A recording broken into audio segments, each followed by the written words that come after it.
खत्म। आज के बाद हनुमान बेनीवाल उस विचारधारा के साथ रहेगा जो गरीब की बात करता है, जो किसान की बात करता है, जो अल्पसंख्यक की बात करता है। मैं इन्हीं बातों से ज्यादा लंबी चौड़ी बात नहीं करके मैं निवेदन करूंगा भाई हिदायत साहब को, अपने ब्लॉक अध्यक्ष जी को, कि वो आप सबको बहुत ही छोटा, क्योंकि टाइम बहुत है, डीडवाना भी एक बड़ी मीटिंग होनी है। ये लोकसभा का चुनाव नहीं, मेरी नजर में एक क्रांति है। और क्रांति है तो क्रांति में एसी में बैठने वाले लोग नहीं, सड़क पर संघर्ष करने वाले नेताओं की जरूरत है। और उस संघर्ष में सबसे मजबूत अगर कोई व्यक्ति है तो नागौर जिले में हनुमान जी बेनीवाल है, जिन्होंने सत्ता को ठोकर मारी और संघर्ष को अंगीकार किया। संघर्ष किसके लिए? संघर्ष किसानों के लिए, संघर्ष अल्पसंख्यकों के लिए, संघर्ष बेरोजगारों के लिए, संघर्ष महिलाओं के लिए, तमाम उन पिछड़ी जाति जनजाति के लिए इन्होंने संघर्ष अपनाया। इसलिए मैं इस चुनाव को चुनाव नहीं क्रांति मानता हूं और मजबूत तरीके से इस क्रांति में हम सबको आहुति देनी है और बहुत भारी मतों से इस डीडवाना से, इस शहरानी आबाद से, आसपास से श्री हनुमान जी बेनीवाल को विजय श्री दिलवानी है। मैं इनके सामने जो चुनाव लड़ रहे हैं उनके संदर्भ में एक बात कहना चाहूंगा। वो मेरे जो माहौल दिख रहा है इसके हिसाब से कहना जरूरी है। अभी पिछले दिनों एक वीडियो देखा जिसमें रिचपाल जी कह रहे हैं, मुसलमान भाइयों हम और आप तो साथ रहे, हमारे साथ रह जाओ। हमें इस बात का अफसोस है कि हम और आप साथ रहे और बीजेपी से हमारी किस बात की दूरी है ये आप समझ ही नहीं पाए। हम इतने 70 साल से आपको पीढ़ी दर पीढ़ी सहयोग करते आए हैं, उसके बावजूद आप इस बात को समझ ही नहीं पाए कि माइनॉरिटी की और बीजेपी की दूरी क्या है। रमजान के महीने में जुमे के दिन सजदे की हालत में पीछे से वर्दीधारी लात मार रहे हैं, या आप और भी नहीं समझ पाए कि यह क्या मजबूरी है हमारी, बीजेपी से हम क्यों दूर हैं। यह देश है, इस तरह की शासन प्रणाली लाना चाहते हैं। इसलिए मैं तमाम आप सबसे ये गुजारिश करना चाहूंगा पुरजोर तरीके से कि श्री हनुमान जी बेनीवाल को विजय सिद्ध रहे। अपने आपस के तमाम मतभेद भूल जाएं। पिछले विधानसभा में अपने 2 जगह होंगे, पंचायतों में पहले भी 2 जगह थे, आगे भी होंगे। तमाम बातों को भूल करके सब एक होकर के कांग्रेस और आरएलपी को विजय सिद्ध रहे। जय गठबंधन, जय कांग्रेस, जय। अस्सलाम वालेकुम। बहुत अच्छी बात यह है हमारे खातिर कि आज हमारे इस मंच पर वो दोनों हमारे नेता एक साथ मौजूद हैं जिनको एक साथ देखने के लिए कई रोज से मुसलसल हमारी आंखें तरसती थी। तकरीबन 1 साल पहले इन दोनों नेताओं को हमने आईक्यू के स्टेज पर देखा था, लेकिन फिर भी दिल में ये आता था कि काश के ये एक साथ इलेक्शन लड़ने की गरज से एक साथ एक मंच पर आए और मोहब्बत से एक दूसरे के लिए वोट मांगे। अल्लाह ने आज हमको वो दिन दिखा दिया। हमारे माननीय हनुमान जी बेनीवाल और चेतन जी डूडी दोनों ही हमारे हमेशा आंखों के तारे रखे हैं और हमारे कभी भी किसी भी तरह का कोई काम पड़ा है तो हम इनके पास में जाते हैं और ये हमारा काम करते भी हैं जो भी इनसे हो पाता है। अगर कोई काम ना भी हो पाया तो इन्होंने अपनी कोशिश जरूर की थी और मुझे उम्मीद है कि हमारे गांव की जो पानी की समस्या है वो भी इन दोनों नेताओं को अच्छी तरह से पता होगी कि हमारे गांव में पानी की समस्या है, हमारे गांव में बाईपास की समस्या है या दूसरे तीसरे कनेक्शनों की समस्या है। तो मुझे पूरी उम्मीद है कि ये वो नेता है कि अगर इनको किसी काम के लिए जब कहा जाता है तो ये दूसरों की तरह फोन पर बात करके फिर उस बात को छोड़ नहीं देते। चालू फोन में बहुत सारे काम हमने होते हुए देखे। और रहा सवाल हिंदुस्तान की राजनीति का, तो अभी हमारे जो मेहमान आए हुए थे हिदायत खान जी वो भी अपनी तरफ से कह रहे थे, लेकिन यहां पर मेरा जहां तक ख्याल है सारी कौमों के लोग मौजूद हैं। सिर्फ यहां पर पठान या मुसलमान नहीं, सारी कौमें मौजूद हैं। और अगर सारी कौमों की आवाज देखी जाए तो ऐसा नहीं है कि मोदी जी ने मुसलमानों का नुकसान किया, बिल्कुल नहीं किया। ये आप नारा लगाना छोड़ दो कि मुसलमानों का मोदी जी नुकसान करते हैं। अगर 20% मुसलमानों का नुकसान होता है तो 80% हिंदुओं का भी होता है। और सबसे बड़ा अगर भाजपा से नुकसान है तो हमारे संविधान को नुकसान है। अगर बात आ जाए देश के संविधान को बचाने की तो ऐसी सूरत में हम अपना जाती मफाद कुछ नहीं देखेंगे, हम उस हीरो के साथ खड़े रहेंगे जो संविधान को बचाने के लिए खड़ा। और हम वैसे वैसे तो हम दोनों तरफ से देखते थे कि एक कांग्रेस है, दूसरी आरएलपी है, लेकिन आज एक मंच पर जब दोनों पार्टियां एक साथ मौजूद हो गई तो हमारा जीव हल्का हो गया और हमारे सीने पर वो बोझ नहीं रहा, जिसकी वजह से हमें यह देखना पड़ता था कि हमारी पार्टी तो यह है लेकिन हीरो उधर है। जो हीरो उधर था वो भी हमारी पार्टी में मौजूद है, वो भी हमारी पार्टी में मौजूद है। और हम उम्मीद करते हैं कि राजनीतिक में जब तक अच्छा शासन चलाते रहेंगे, और यह भी आप गांठ मान लो, जो लोग कहते ना कि आएगा तो मोदी, कभी नहीं आ सकता। अगर 2024 में, यह मेरा चैलेंज है आप सबके सामने, कि 2024 में मोदी 270 पार नहीं कर सकता, 270 पार नहीं कर सकता। हां, अगर आपने पहले से ही अपने को हल्का समझ के रखा है कि नहीं साहब ऐसा हो जाएगा वैसा हो जाएगा, तो यह अलग बात है। पहले से ही हार मानने वाला कभी सोल्जर नहीं बनता। आपको अगर अपने देश का सिपाही बनना है तो हार मान के मत चलो, चाहे आपको कुछ भी करना पड़े, अपने देश के खातिर हर जगह खड़े रहो और डट के मुकाबला करने के लिए तैयार रहो। पहले से ही हार मान लोगे, कभी नहीं हो सकता। मैं आपको यकीन दिलाता हूं कि अगर आपका आत्मविश्वास जिंदा रहा तो मोदी हारेगा। मोदी की इतनी सीटें नहीं आ सकती जिसकी वजह से वो वापस सरकार बना सके। इंशाअल्लाह हमारे हिंदुस्तान को फिर से सोने की चिड़िया बनाने वाली सरकार फिर से इंशाअल्लाह बनेगी। अब मैं तमाम, क्योंकि जो काम हमारे गांव के हैं वो सारे काम हमारे नेताजी खुद जानते हैं, और हमें उम्मीद है कि जिस दिन हमारे लिए काम की जरूरत पड़ेगी इनका फोन ऑन रहेगा और हमारा हर काम होगा। अब बिला ताखीर मैं हनुमान जी को माइक पर बुलाता हूं, इन्हीं का नारा लगाते हुए, हनुमान बेनीवाल, हनुमान बेनीवाल, हनुमान बेनीवाल, इंडिया गठबंधन, इंडिया गठबंधन, इंडिया गठबंधन। हनुमान जी बेनीवाल माइक पर।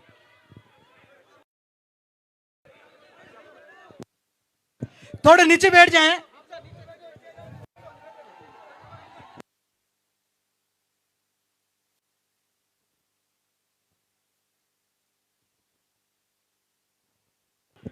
हनुमान बेनीवाल, हनुमान बेनीवाल, हनुमान बेनीवाल। हमारा शेर अब हमारे सामने है।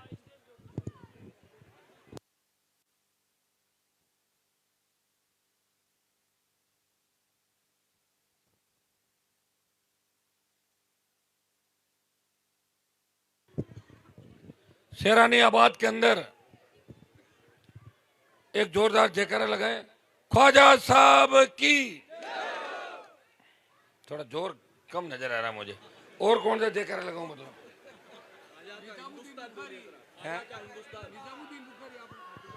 एक मिनट रुको भाई, अपना एक सेकंड। नारा तकबीर, नारा रिसालत, ख्वाजा का हिंदुस्तान, ख्वाजा का हिंदुस्तान। आपके साथ रह के मेरे को भाषण सीखना पड़ा। सरपंच साहब, शेर मोहम्मद जी, से भी शेर मोहम्मद जी, हिदायत खान जी, हमारे छोटे भाई, अब एक मिनट बच्चों, एक मिनट, छोटे भाई और डीडवाड़ा के पूर्व विधायक चेतन डूडी जी, शहजाद भाई, साहिल, सम्मानित मंच पूर्व सरपंच साहब लुकमान जी, जितने भी पूर्व सरपंच विराज हैं हाजी साहब, और सम्मानित मंच उपस्थित मौजूद बुजुर्गों, नौजवान साथियों, और इस नागौर के चुनाव के अंदर आज की रात भारतीय जनता पार्टी की नींद उड़ाने वाले मेरे छोटे भाइयों, मुझे लग रहा है कि शेरानी आबाद की मीटिंग देखने के बाद ज्योति मिर्जा के और जिस तरह का लग रहा है मामला, मैं उसका इंटरव्यू देख रहा था, वो बुझी लग रही थी, मुझे लग रहा है और मामला गड़बड़ हो जाएगा। गड़बड़ तो आप लग रहा है कि जिस तरह आपने मुझे एक बात कही थी जब मैंने नॉमिनेशन फाइल किया था, तब आपने कहा था कि हनुमान जी ईद तक इस चुनाव को आप संभालो, ईद के बाद आपके भाई चुनाव को संभालेंगे। ईद के दिन मैं मकराड़ा के अंदर सुबह 6:30-7 बजे ईद मुबारक करने गया था। हजारों लाखों की तादाद के अंदर मां ने जो रोजा रखा वो हमारे लिए भी दुआ मांगी सब लोगों ने, और एक ही बात उन्होंने कही कि ईद के इस अवसर पर हनुमान जी को मुबारक मौके पर कामयाब करे। और निश्चित रूप से जिस तरह का जोश इस जिले के मुस्लिम भाइयों के अंदर है, जिस तरह का जोश किसान के बेटों के अंदर है, और जिस तरह का जोश शेड्यूल कास्ट और सर्व समाज के अंदर है, जीत का अंतर इतना बड़ा होगा, कोई बड़ी बात नहीं कि राजस्थान की ऐतिहासिक जीत नागौर की जीत होगी। अभी एक बात आपने कही थी कि चेतन डूडी और हनुमान बेनीवाल एक साथ है। इस चुनाव में तो मुझे लग रहा है कि निर्दलीय हमारा यूनुस खान भाई भी हमारे साथ है।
कागज फाड़ के फेंकने के अंदर रिकॉर्ड मेरे नाम ये देश और प्रदेश के अंदर, वो रिकॉर्ड किसी और के नाम नहीं।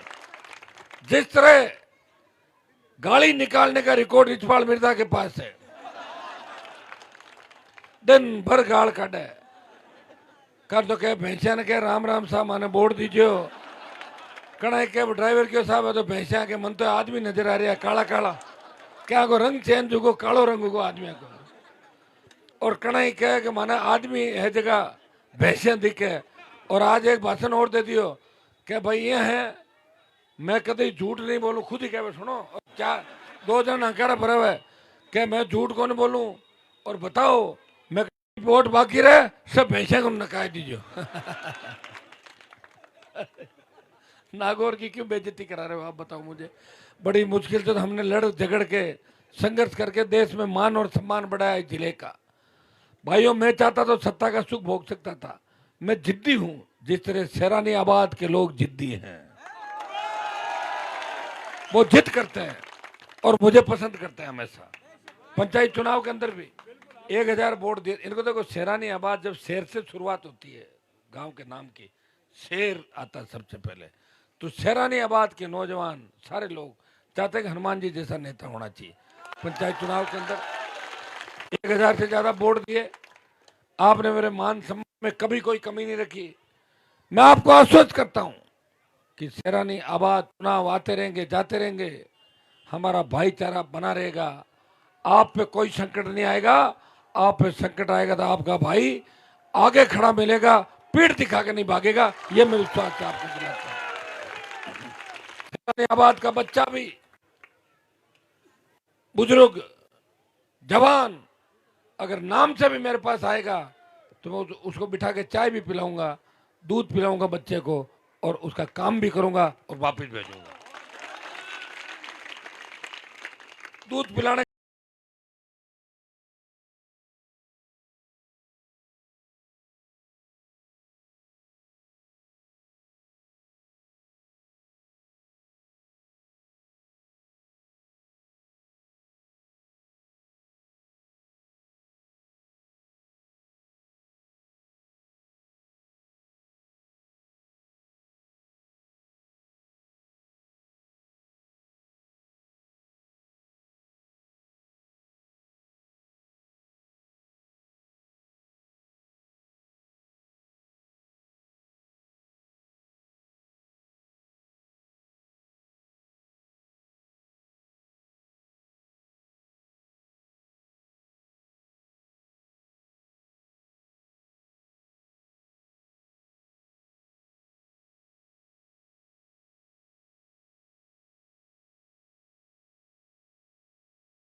सीएससी बनावा ना? ठीक है, ये तो छोटे छोटे काम है, आप चिंता क्यों। एक दिन सरपंच साहब, मैं आपको ये भी विश्वास दिलाता हूँ कि चुनाव के बाद आपके बीच आऊंगा और पूरे 2-2.5 घंटे बैठ के गपशप करेंगे, पूरा काम करेंगे, जो मौके पे होंगे मौके पे करेंगे, काम लेके जाऊंगा, काम करा के वापस आऊंगा बीच में, ये मैं आपको विश्वास दे रहा हूँ। पानी का भी मामला था, पानी की टंकी का भी मामला, उसका तो चेयरमैन एमपी होता है, तो निकाल देंगे आपका, आप निश्चित रहें, चिंता करने की आवश्यकता नहीं। भाइयों, देश जिस हालात से गुजर रहा है, प्रदेश जिस हालात से गुजर रहा है, भजन लाल जैसे लोगों को मुख्यमंत्री बना के बिठाते हैं, जो भाषण देते हैं कि 1951 में देश आजाद हुआ था। वैसे भजन लाल आदमी तो मर्द है, क्योंकि उसने एक बात बोली, मोदी को श्रद्धांजलि आज तक किसी ने नहीं दी। हिम्मत देखो अगले की, बोला मोदी को श्रद्धांजलि अर्पित करता हूं। भाई, मोदी प्रधानमंत्री को श्रद्धांजलि, जिंदा को वो ताकत, किसी में ताकत भजन लाल के अंदर ही है। और मुझे लग रहा है कि चुनाव के बाद भजन लाल भी यहाँ से निकल जाएंगे, क्या करेंगे भजन लाल फिर भजन गाएंगे राजस्थान के अंदर अपनी भजन मंडली के साथ लेके। भाइयों, आजादी के आंदोलन के अंदर आपको चिंता करने की आवश्यकता नहीं है। मैं कह रहा हूँ बात को एक एक ध्यान से, तो मैं वोट के लिए नहीं कह रहा हूँ कि खाली वोट के लिए ही बात कर रहा हूँ। जितना योगदान हिंदुओं का इस देश को आजाद कराने के अंदर, अंग्रेजों को भगाने के अंदर था, उतना ही योगदान देश के मुसलमानों का है। मुस्लिम कौम को बदनाम करने का प्रयास किया जा रहा है, जगह जगह घटनाएं जो हो जाती है उसमें तोड़ मरोड़ के उसको पेश किया जाता है। मदरसों पर जब चेकिंग की बात करी, सबसे पहले आवाज हनुमान बेनीवाल ने उठाई। मदरसों पर उंगली नहीं उठाओगे, कौम पे उंगली नहीं उठाओगे। कोई व्यक्ति किसी भी कौम में खराब हो सकता है, सारे लोग एक जैसे नहीं होते, लेकिन हमें याद करना है कि जितना आप लोग धर्म के प्रति उदारता आप लोगों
हमारे साथ कंधे से कंधा मिला के लड़ाई लड़े, हम तैयार हैं सारे एक सारे।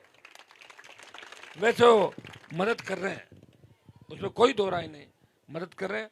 और चेतन जी का भी बड़ा मन है, पहले हम सब एक ही थे। चेतन जी के पिताजी को मुस्लिम समाज ने विधायक बनाया 2 बार, चेतन जी को पिछली बार विधायक बनाया। कई बार होता है, बोर्ड आगे पीछे हो जाता है, लेकिन मैंने इनके मन के अंदर बड़ा मन ये देखा कि ये आपको उतना ही प्रेम करते हैं जितना हमारे समाज को दूसरे समाजों को करते हैं। किसी तरह के मन के अंदर आप घोड़ी पे बिठा के लाते हो और कंधे पे उठा, इसका मतलब बहुत प्यार करते हो अगले से। और ये जो आपने हमारा मान सम्मान किया, मैं विश्वास दिलाता हूं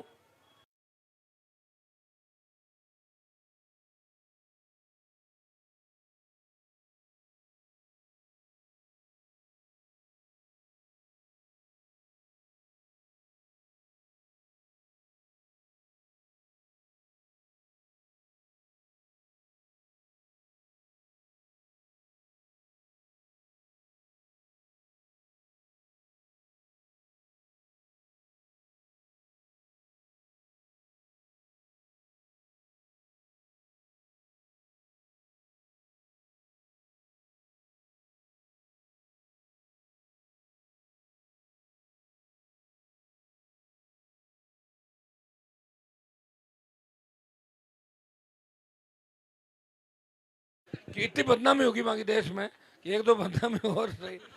आज एक ऑडियो वायरल हुई में कह रहा है कि मारा 1.5 अरे डोपा सुनो मैं यान को आदमी कोनी रिचपाड़ आदमी यान को कोनी गाड़ी कोनी काटे 1.5 करोड़ अमेरिका ताई मारा वीडियो चले देखो मन लागे वो तो कॉमेडी वालों काम करी था वो कॉमेडी काम करी और ज्योति का हाथ तो और कहीं अभी यही काम करे क्योंकि अब कहते हैं भेज दे हो एक बात दूसरो काम बच्चे को नहीं और आप भेजोगे निश्चित रूप से।